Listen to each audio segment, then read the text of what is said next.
Okay, so welcome back, everybody. We are continuing the halacha, the chapter 30. I believe that we'll be able to finish chapter 30 today.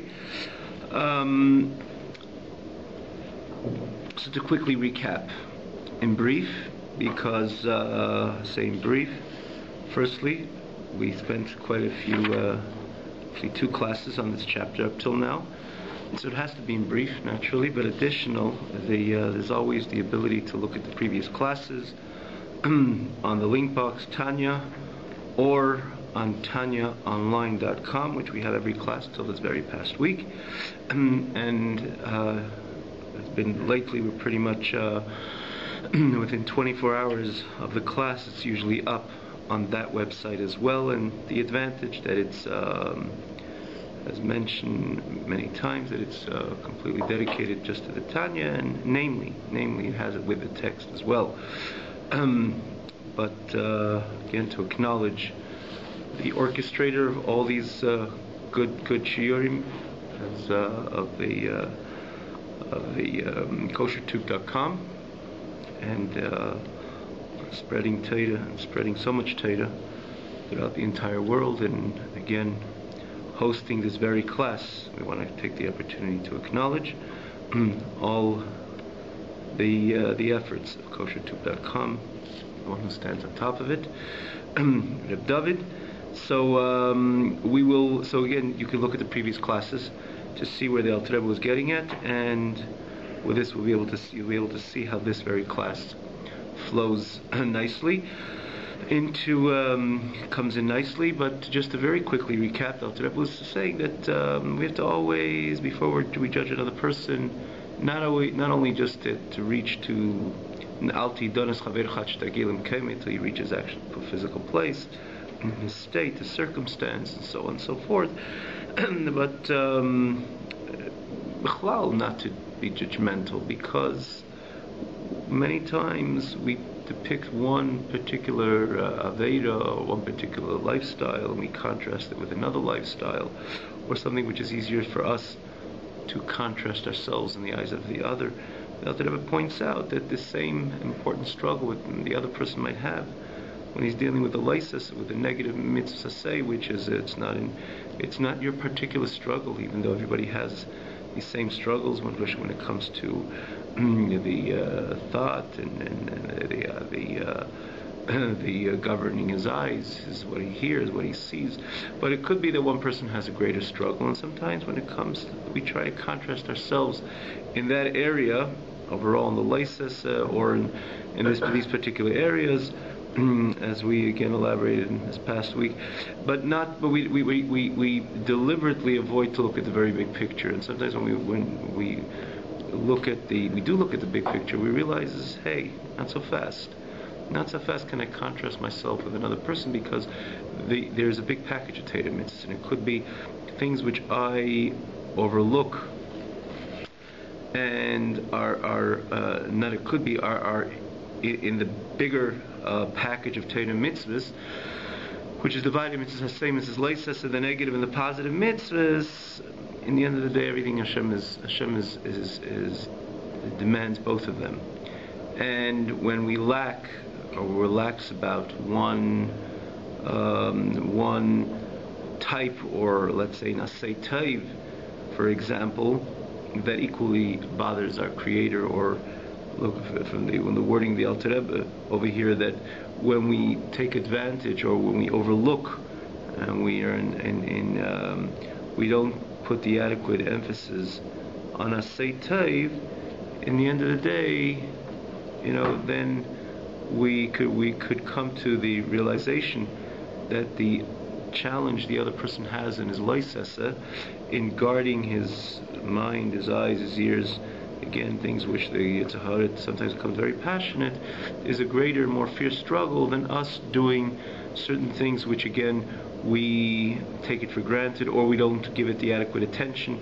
Like Dr. We give a certain example. It could be that when I even have given time to learn Torah, and I utilize every moment, because I just like to be lax about my schedule, my sitting in my free time, so to say. So which means what's and what does Hashem really want me to do? Hashem really wants me to learn the full time. If He gave me 2 hours free time, He wants me to learn the whole 2 hours, not only 40 minutes of those 2 hours, or 50 minutes of those 2 hours. So, and why don't I learn those things? Because I want to be calm. I don't want to give it too much attention to this learning Torah. So what I'm doing is I have a Yitzhak Hara on one hand, on one side, Hashem's desire, Hashem's command, Hashem's dictate, on the other hand, on the other side, Hashem tells me, if you have the free time, 2 hours, you ought to learn those full 2 hours. And is it a big deal for me to overcome my Yitzhak Hara? Sure, it's a big deal to to overcome every Yitzhak Hara. To triumph every single challenge is a big deal. But put that in the face of that fierce war, which you're putting yourself in contrast. You're contrasting yourself with that other party. The other war is much more fierce. And again, if Chas v'Sholem he gives in, he's called a Rasha, and he's demanded to put the fear of God in front of his face, and it's an excruciating experience. It's an experience which takes up so much focus and so much energy in order to triumph over the Yetzer Hara. So that person, with his struggle, is going through that struggle so much more intense than your struggle, which you have not to learn with the consecutive 2 hours that Hashem gave you, or that this is free time which halachically you have to fill in. And yet, again, there we don't pay so much attention. And he gives another few examples, giving tzedakah. I can give much more, and I know I can give much more, but I'm not willing to overcome these wars, let's call milchamot, which Yetzer Hara always tells a person, don't be so excited. I know you can give $20,000, but give $2,000, or give $25. He tries to cool the person down. The person's not ready to fight.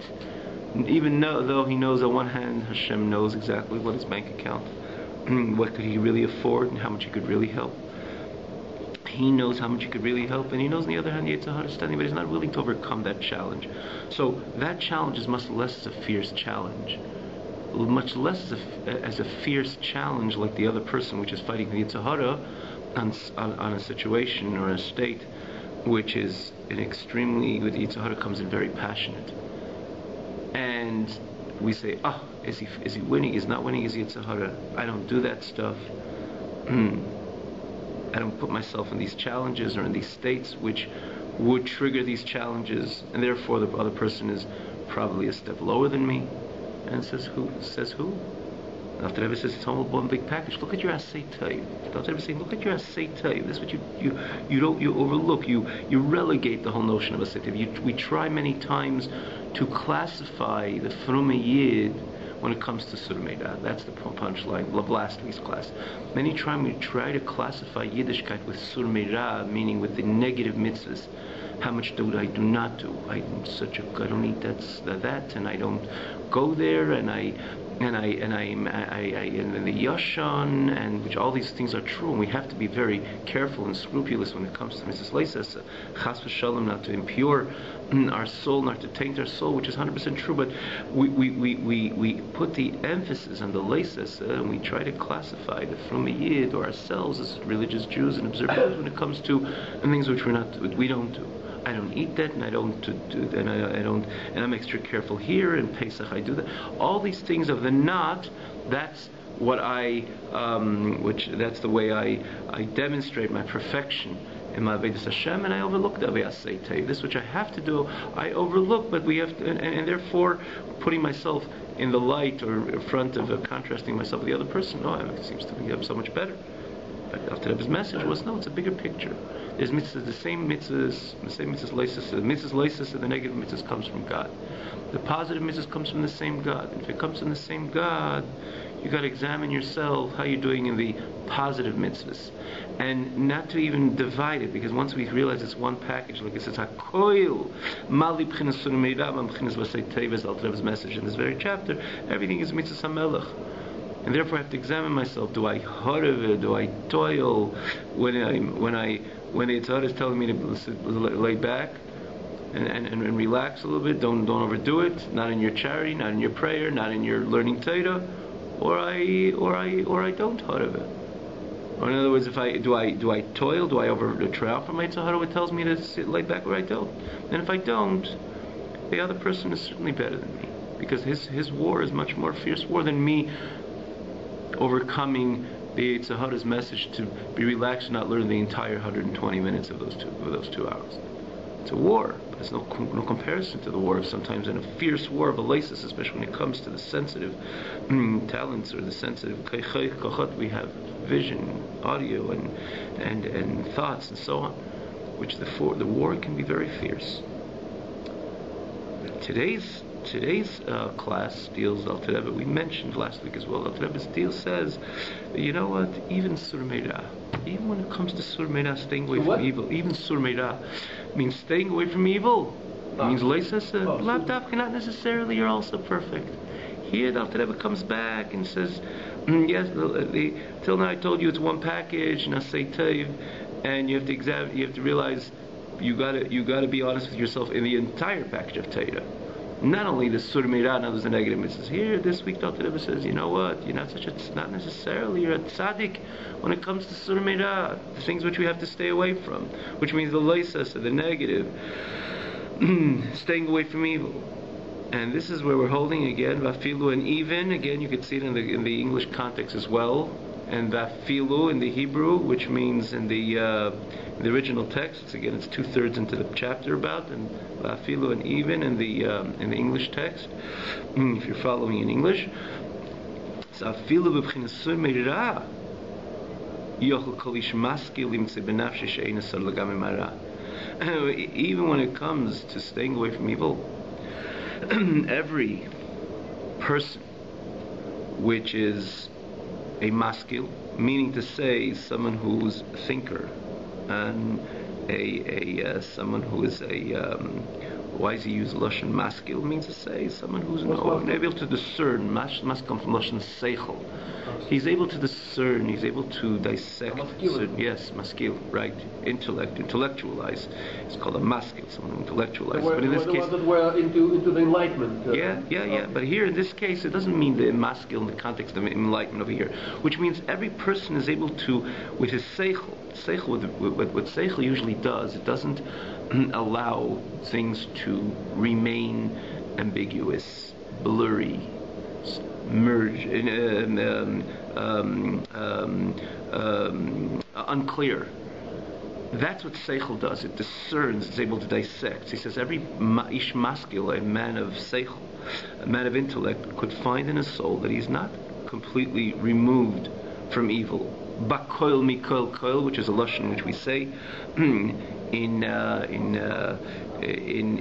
benching, which is actually the Avis were blessed with this expression of bakoil mikoil koil, famous Gemara and Seitiv. But Alter Rebbe is usually using this term, right, in a way that to say in absolute terms, bakoil mikoil koil, which means you're not necessarily, or you're not absolutely removed from evil. B'mokim, in a place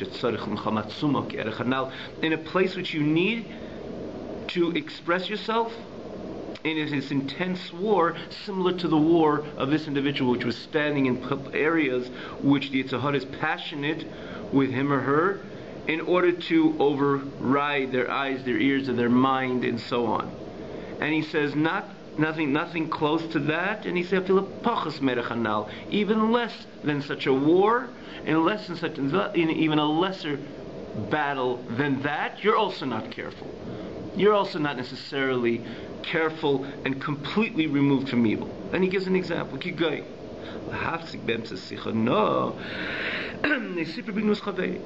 To interrupt the middle of a good, nice talk, or you're relating a story, an incident, which deals with the shame of your friend.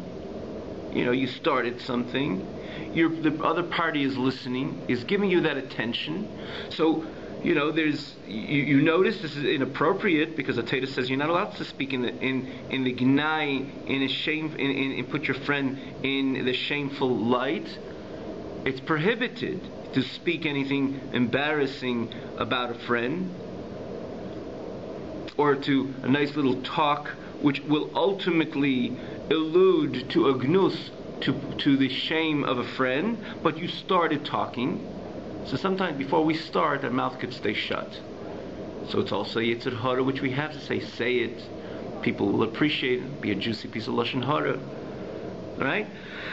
But that we feel that we could still, it's an easier war, let's say, to overcome. It's a war, because every presentation of Yetzer Hara, every signal of Yetzer Hara, ultimately, to some degree or another, it is a war. He's presenting one thing, and the Nefesh Halikis, the godly soul, is presenting something else.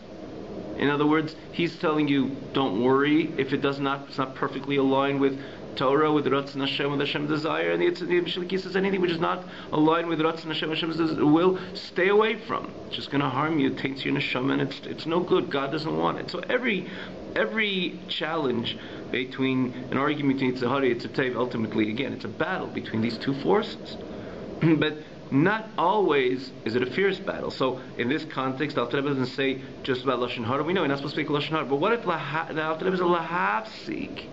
Lahavsik means you started, you got the other party's attention already, or the other people's attention, and you notice right away, that sicha, that talk, is going to be a lead to speak in the gnus and the shame of my friend. At that point, there is a battle within you. Should I stop? The other party is listening, or the other people are listening. It's kind of silly if I stop. So it's a war.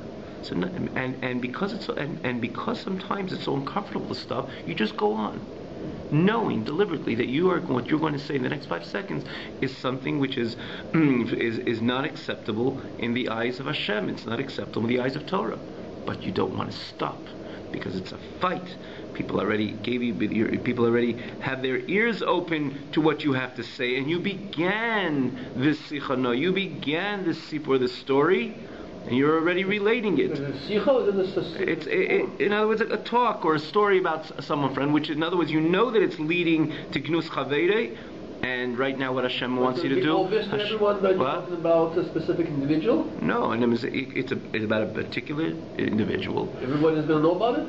Right. You started saying a certain incident, a certain experience, that ultimately, in that experience, in that story, in that talk, your friend is not going to come up in a good light, in a favorable light, and therefore, according to Torah, you have to stop. You mentioned, obviously, you're dealing with Lashon Hara, whatever the categories of Lashon Hara. I know that it's something. Obviously, we're talking something which is unacceptable in the eyes of Torah, in the eyes of God. Mention his name. Or you mention his name, wherever the halachas of Lashon Hara is. But because I started, it's harder for me to stop, and therefore, many people, they just go on, and hopefully, the next time they will be quiet before they start. But to stop in the middle of a story. So you're placed in a very interesting battle, a greater battle than not starting, not beginning, not initiating a story. Because not initiating a story, I don't have to say. But if I started already, hafsik, am I going to stop?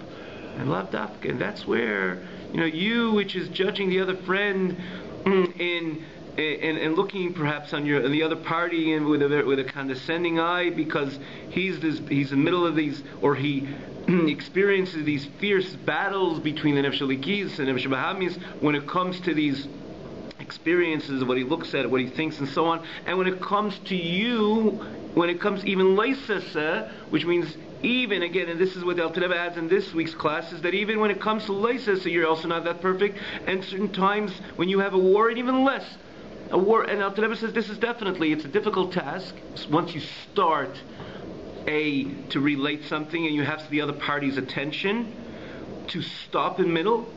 I agree that it's war, but it's less of a fierce war than this other party, which is dealing with a much more striking or much more fierce battle. Right? This is when it comes to, again, the thing with this sensitive kochot of our vision, what we hear, what we think, etc. And this is pachas me'erachanal. The Rebbe says it's difficult, but it's still less. The passion of the Yetzer Hara is much less, but yet we're ready to go on, and we say, maybe next time I won't stop, but I'm not going to stop. And Alter Rebbe says, even a small shameful word and a light shameful word about another friend, another person, is also prohibited. And you go just say, it's something small. and you move on with the story, and you're not willing to stop because you're not willing to triumph that particular war. So, and that's a leisasa. This is a negative mitzvah, and you're still indifferent about it, or and you're still not ready to stop because you're not strong, or you don't demonstrate. Now you're not strong. You are strong, but you don't demonstrate.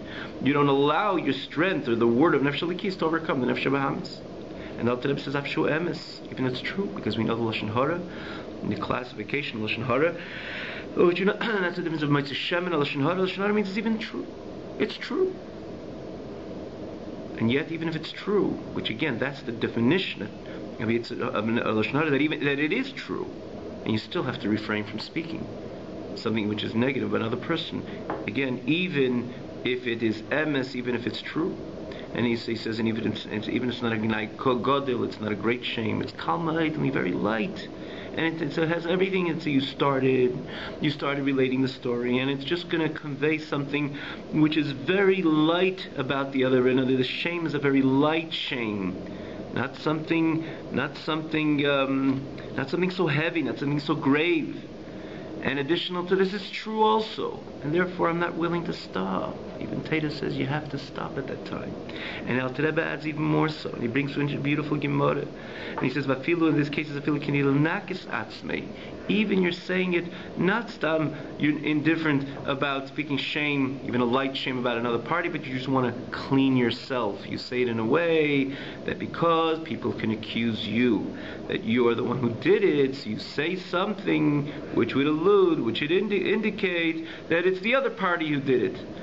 It wasn't you. So at the end of the day, what are you doing? In other words, you're doing it lenakis atzmi, to clean yourself, and with cleaning yourself, instead of just saying no, I did not do it, you want to make it, just authenticate this, that people should accept this with the maximum certainty that you did not do it. So what do you do? In order to strengthen people's conviction, you say, oh, that person, the other party did it. So what are you doing? Your objective is just to clean yourself. On the other hand, you could have just said, I didn't do it. Don't worry, leave it up to God. He knows how to, once you do what Hashem says, the conviction will come in the right time, in the right place, in the right opportunity. You don't have to speak lashon hara in order to clean yourself. And he brings a Gemara from Rabbi Shimon La'aviv, Rabbeinu HaKadosh. Rabbi Shimon said to Rabbeinu HaKadosh, to Rabbi, right, Rabbi Yudah Nasi, Rabbeinu HaKadosh. So there was a question over here about he was Rabbeinu HaKadosh was in surprise. Something was not supposed to be written. So Rabbeinu HaKadosh thought that Reb Shimon, which is his son, wrote it. So Reb Shimon told his father, Rabbeinu HaKadosh, I didn't write it, but he just didn't say I didn't write it. He said, I didn't write it, but Yehuda Yehuda the tailor, Kasva, Yehuda the tailor wrote it. What did he want to say? He didn't want to speak anything bad about Yehuda Yehuda the tailor. What did he want to do? There's just another step, another way of cleansing yourself or putting yourself in the right light, not to say something you chas v'sholem did, to say you didn't do it. That's just a sheker, that's a lie. But he truly didn't do it. Rav Shimon didn't do it. But in order to just make the story sound true, and in other words, the message should be a genuine or authenticate his words. So he added, and again, it was true. Yehuda Yehuda the tailor, had written this, which upset Rabbeinu HaKadosh. But right when he said, I didn't write it, that would have been fine. But he added, Yehuda Yehuda the tailor wrote it. B'Amalei, Rabbeinu HaKadosh right away turned to his son Reb Shimon. He says, Klach mi lashon hara, step away from lashon hara. Look there, you could see the story, and then you could look in the Gemara, the beginning, which deals with this story over here, which the story is documented in the beginning of the 10th chapter in Baba Basra. So here's even Kidei Lenakis, even to cleanse yourself. And that's where people are not so careful. And in the end of the day, this is a war. And everybody agrees that it's such a natural thing to say it in order to cleanse to clean yourself, to clean your record, to add. But that's, in the end of the day, once you cross over and you speak negative about another person, even a light negative message about another person, that is lashon hara, and you have to stop. So when we say it's natural to do so, natural in this case is coming from the Nefesh Ma'am, the animal soul. And the Nefesh has to be in charge, even on something like this. And the Alter Rebbe is telling again, telling this Beinani, before you judge the other person, notice that even wars, battles which are less intense than this which you're judging your friend, the other party, you're also apathetic, you're also indifferent, you're cavalier to these wars. And he says kahai gavna, and similarly kamamila d'shichatula, and it's a number of things which happen frequently. Befrat, specifically being able to kaddish atzma muter, when it comes to sanctifying oneself, even with this which is permissible.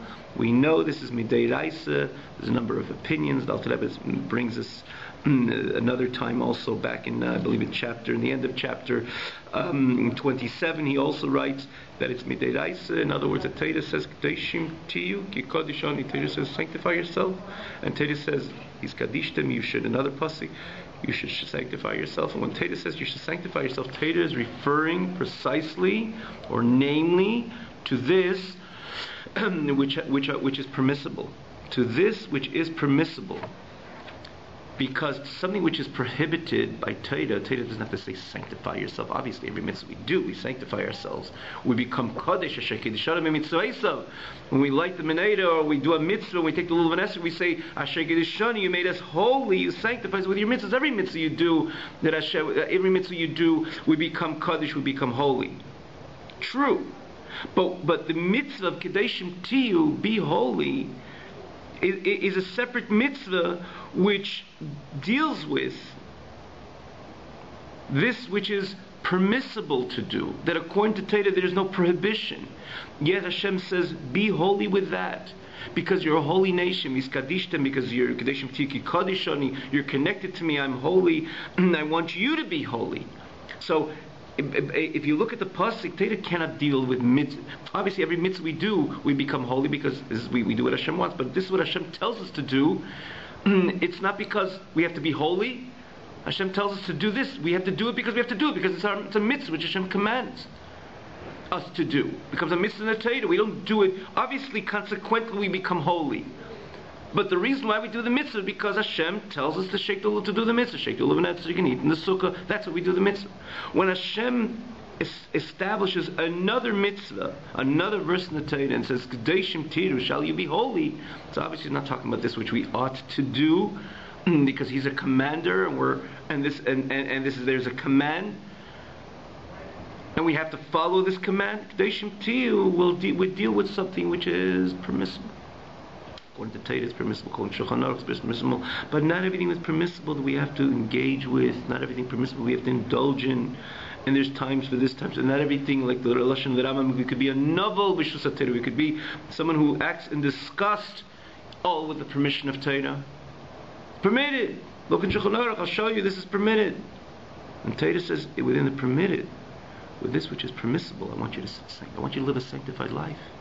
And therefore, I want you to be sanctified. And therefore, and again, another pasuk is kadishtim. So this, back to this Beinani, Alter Rebbe says, when you deal with the other person, you contrast yourself in the other person. The Alter Rebbe firstly is showing you certain areas, which is again a less fierce war. Even when it comes to leisus, you're not careful. And here the Alter Rebbe adds, particularly when it comes to this mitzvah, which you know it's a deiraisa, which means it's a Torah prohibition. It's not just like a good custom or a rabbinic suggestion. This is a Torah prohibition. Torah says, or again, it's a leisus. In the context of leisus means live a holy life. Do not indulge in this which is permissible.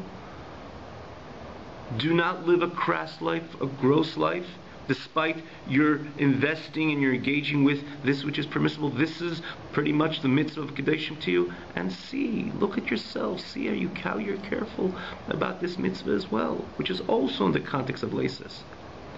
And then the Alter Rebbe goes on, and even if it's anything which is drabanon, and even if you want to say this drabanon, chamurim divrei Torah, there's a certain expression for a number of reasons. We're not going to go into the whole explanation. It says divrei chachamim chamurim divrei Torah. It says because sefer v'sipur, there's something which is documented, there's something that the Chachamim extracted, which means they went very deep into Hashem's Hashem's mind, so to say. And that's where they came up with this. And Hashem says you ought to listen to the Chachamim, because the Chachamim are well anchored into the Pnimius, into the message of Torah. And that's why it says in a number of places that Divrei Seifim, the Chachamim, the words of the Chachamim, are even more grave than words of Torah. And again, obviously it doesn't just cross the entire board, because we know that something which is Mederaisa is much more have to be much more stringent with. Penalties are greater, and so on and so forth. But from a certain perspective, it says that because the Chachamim, or the Safrim, it's called Divrei Seifrim, because they're the ones who wrote the law, because they extracted from the very depth of Torah what Hashem had in mind when He gave the Torah. And again, it's not something which they came up on their own. Hashem gave them the authority to do so, and the reason they were able to extract these halachas from Torah is because they were able to creep in and to connect to the deepest dimensions within Torah, and to so perfectly extract these halachas. So from that perspective, as opposed to this what Torah says to do and not to do is something which is a clear dictate. So certainly from this, the Deraisa and the Rabbanan is always lower, but from the other perspective which we just mentioned, it says that Divrei Seifrim, words of the Chachamim, are greater than Divrei Torah. In other words, when you know something is a Rabbanan, don't just say, oh, it's just a Rabbanan. No, we have to be careful with the Rabbanan as well. So he says, even if you're going to say these Kadishim Yiteshim is a Rabbanan, we have to be notes Chamam. Or generally, up to Rebbe saying, what about the Rabbanans? Are you so careful? Not necessarily. So you're dealing with it from even overall, he is careful with the Rabbanans, but sometimes you could find in those areas which are the Rabbanans which you're not so careful, or refers to Visam Kadishim, Visam Kadeshim. In other words, if that is a Rabbanan, we also have to be careful with that mitzvah. And all the above mentioned in the eye of this Beinani, these are from the sins that people Dosh Ba'akev means to say they step on with their soles, and then spelled naturally different. This is the soles of the heel. That we step on them. What do you mean we step on? We relegate them. Nah, these are not so important. And more than that, like the Gemara says, when you do an Aveda, and you do it again, and you do it again. Or the Gemara says that even over Rishonah, and even after that, something you do something once and twice, then you become indifferent to the embarrassment of the sin. You can become. We can take it. If we do a sin once or twice, we can accustom ourselves. It just doesn't bother us, or we're not bothered by the sin as much as the first time we were challenged by that sin. That's a Gemara, and we know it. So we have to always be careful. Always look again, see what Shulchan Aruch say, because like someone says, well, I do that. You ever see something that teach a class something in Shulchan Aruch, and the students say, well, I do that, and my mother does that, or yeah, but it's just because you got used to it, and you don't realize this is contrary to the halacha. And sometimes within our own life, we just realize that we just do things, and it could be that in the very beginning when we were challenged with that, we were more bothered. We knew the stringency of chas v'shalom violating, but we did it once and twice, and it becomes a norm. We can become accustomed to it, and that's what the Rebbe says. So you Beinani, which are looking at the other person. These sins are grave sins. But these are sins that you relegated. You just said, nah, it's not so important. And additional to that, you did it once and twice, so therefore it became like a heter, it became like something permissible. But you should know, be'emes, you should know. You Beinani, or you, this individual that Rebbe is talking to, which bases all based and predicated on that Pirkei Avos, which says that you have to be humble in front of everybody. Everybody, literally. There's a place that says, after the Rebbe writes Kol Ha'odam, wherever it says Kol Ha'odam, it says even in front of the Gentile. To that degree, we should never look at ourselves higher than the other person for all the reasons Alter Rebbe gave over here. And therefore, we have to stand truly humble in front of everybody, without any exceptions. And again, not to judge, and realize if we do start judging, then the arrow or the arrow would start facing us.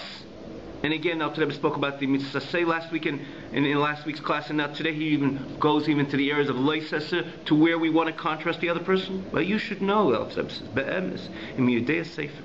If you're someone who knows a bit of Torah, and you hold on to the Torah of God, and you want the closeness of God, which means you want to have and to enhance you want to have the God's closeness, and you want to enhance in that relationship with God. In other words, you want to feel the closeness of God. You should know God love any means say. Your sin is much greater, and your culpability is greater in the Alter Rebbe writes kifli kiflaim, which means in quadruple levels. And as be kifli kiflaim, and many times it says, now it's double and quadruple levels, and many times it says double and quadruple. It means so much more, because you just can't say, Alter Rebbe not going to hear say quote double, quadruple, 6 times, 10 times. And when Alter Rebbe writes kifli kiflaim, means so much more. But if you're the type of person which you know Torah and you have a sentimental relationship with God, and you want that sentimental relationship to just enhance, so your sin is much greater. The fact that you do not fight with your Yetzer Hara Mizgaber Al Yitzhak, you don't overcome, you don't strengthen yourself over Yetzer Hara Be'erech B'chinas Mechamat Sumanal in these above mentioned wars. Me'ashmas kal, in other words, struggles with the Yetzer Hara, lower or even similar struggles or even less struggles, you should know that your culpability is much greater. Me'ashmas kal shebekalim, from the culpability of that individual, which is a kal shebekalim, means the lenient among lenients, which you're judging, which he's yeshiv kronis, he sits in the marketplace, which his whole setup is rechekim Hashem eterasei, is distant from Hashem and His Torah. Which means you're the Frume Yid, and you're the one who's invested in Torah, and you have a periodically or frequently you express a healthy davening. You're involved in that in your relationship with your Creator, with God, in a sentimental and emotional level. Means to say you feel the Kiruvas Hashem, and you want more and more of God's closeness, overt closeness. You should know that your culpability, when you do not overcome these above mentioned sins, which the Alter Rebbe points out, if it be Asay Tev or it be in Leisesa, is much greater than that lenient among lenient, which is not so much involved. He's out in the marketplace. He's distant from Hashem. He's distant from His Torah. Their culpability is not so great. They do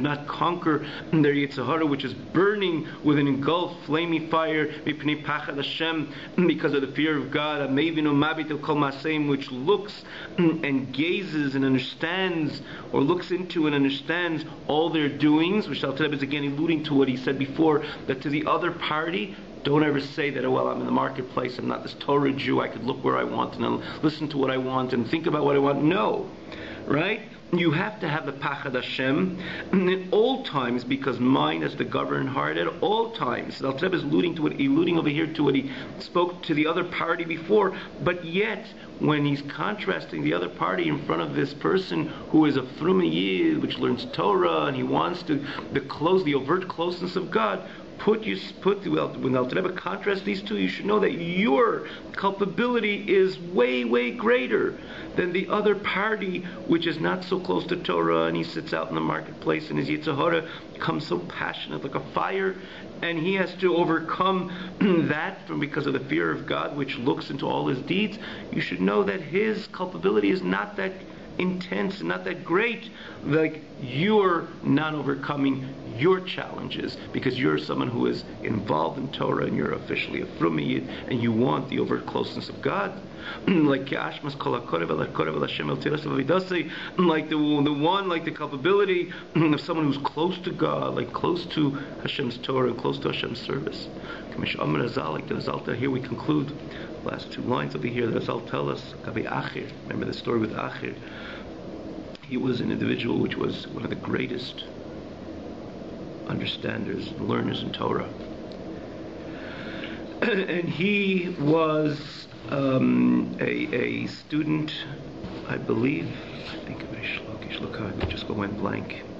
Wrong, if I don't remember wrong, I don't remember exactly, but I think it was a Shlokish. But again, if I went blank on the individual, on his Rebbe, please forgive me. It'll just come back to me in a moment. But what happened was that he was very knowledgeable, and one of the greatest for that matter, and he went off the way. He went off the derech. Many stories, a few stories the Gemara says about him. He wrote on Yom Kippur around the place of the Beis Hamikdash. Acher. His name was Acher. Yeah, and it says that in heaven they called out that everybody's accepted to do tshuva except Acher. It was, there was in the end it was alluded to him that this is to him to even overcome that baskel, even overcome that statement, because Hashem wanted even a deeper tshuva. But on the surface, there was a baskel, there was a voice of heaven which he heard, that everybody's accepted to do tshuva except of Acher. The question was, the Gemara says, what was so different of Acher? There's so many people who don't do the right, or are not as straight throughout, and they climb and they fall and so on. But the Gemara says, Acher sheyada b'chvedi. He was someone who knew, and he had a thorough knowledge in my honor. And because he had a thorough knowledge in my honor, his deviating away from Torah mitzvahs bothered the Almighty much more. And this is again applicable to what we learned over here. To you, frume yid, you overlooking all this which we mentioned over here, you're enormous. Kiflei kiflaim. As we said before, double and quadruple. Your culpability is so much greater. And the other party, which is not in the same spiritual domain as you, and if he falls through, he's culpable. He's not so culpable, but he's not so culpable as you, who find yourself within, and you want that overt kirvas alikim.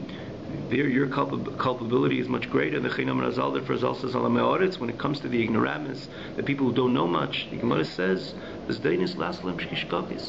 those overt, or those advertent, rather, those purpose or advertent sins which they do, are transformed to inadvertent sins, because the whole notion of zadon, it's not as clear. It's not as clear because they're living a different lifestyle. So certainly, when you speak to them, or when they come and they want to seek and know where they are holding their Avodas Hashem, certainly they have to be told that Hashem is adamant that you should not look there and think that and so on. You should be strong, and Hashem is looking at you, and Hashem is mabit olav and Hashem examines, and He cares, and He deeply cares of what you're going to do and think and look at and so on. Certainly they have to be told, and they have to be educated, and we have to uplift every single yid to become closer to God. But when in the same token, that Azal tell us that these Ami Ha'aretz, before they come in to the walls of Torah, or living in a meticulously frum life, HaKadosh Baruch Hu, the Gemara says that there's daines are transformed to shgagais, because their whole lifestyle is very different. And again, they have to know that they should never take advantage of their lifestyle. We elaborated on this, and I'm saying it a few times, because we should never think, oh, I'm an Amoritz, oh, my place is in the marketplace, or I'm out there on Fifth Avenue, I cannot control my eyes. No, Al Rebbe says you can. So when you're dealing with this individual, you have to tell him, yes, you can, and come close, and Hashem cares what you're going to look at, and you're going to think, and so on, and you're going to think about, and so on and so forth. But yet, in the same token, when the Gemara, the Razal contrast, says that there's the person who's already involved, he's the Frumiyid, there we don't simply or so easily say Zdainis Naslam Kishkogis, that advertent Avedas become like Kishkogis, because everything is crystal clear. You knew what was right, you knew what was wrong, and you already had a beautiful, and you're enhancing your connection, your relationship with God, and especially your emotional or deep, profound relationship with God. So you know clearly what Aveda is, and therefore a Zadin is a Zadin, and a Shgaga is a Shgaga, an advertent Aveda is an advertent Aveda, and an inadvertent Aveda, a performance in Aveda is an inadvertent performance in Aveda. You can't mix it, because everything is clear to you, because you saw God, you dealt with Him, you had a person, you had a very emotional relationship, and you want, again, which means you want it even to, like we just mentioned, you want it to even enhance. So therefore, in order for your advertent sins to become like inadvertent sins, you have to do a special tshuva, and then eventually, it can go, tshuva could even transform zdainis, could become like mitzvahs, like zachiyes, but that's a special avodah of tshuva, a special service of repentance, and different levels of repentance, in order that the advertent avodah should become like merits. But the Ami Ha'aretz, the Gemara says, on the outset, because they live such a blurry life, or a life of so much blurriness, there's dainas naslam kishgagis. Their advertent avedas become like inadvertent avedas. So don't compare yourself to them, and certainly don't look down upon them. Don't look with a deriding eye on them, and more so, you should be humble in front of everybody without any exclusions. Have a good